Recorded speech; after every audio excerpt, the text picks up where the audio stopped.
Ronaldo said that I came to Saudi Arabia after giving up offers from Europe and America. Cristiano Ronaldo said his work in Europe is done. However, he said that many European clubs offered him before signing a contract with Saudi Arabia's Al Nassr club.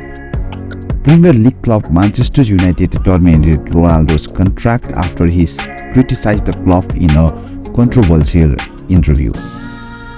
According to the Portuguese captain, he received offers from Europe, Brazil, Australia and America. I came to this club because I had promised here, he said at the public event of the club on Tuesday. I have won everything by playing in the top clubs of Europe. Now he has come to Asia by accepting a new challenge.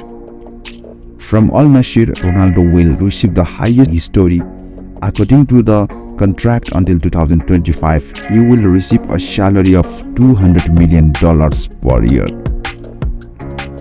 Ronaldo said in his first press conference, "Nobody knows, but today I'm saying I had many opportunities. Many clubs from Brazil, Australia, America and Portugal also offered."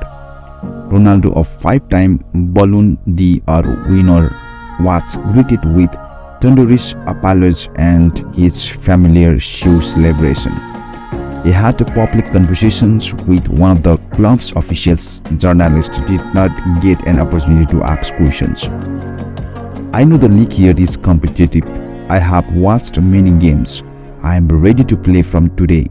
It depends on the coach's decisions as to when to play," said Ronaldo. Rudi Garcia, head coach of Al Nassr, said signing Ronaldo was a big success for Saudi Arabia. "It will be an easy task to train a player like Cristiano Ronaldo, the greatest player I have ever seen in my life, because I don't have to teach him anything. Instead, I can learn from him," said the French coach. "My goal will be to keep Cristiano happy. I want him to have the satisfaction of winning more and more for Al Nassr."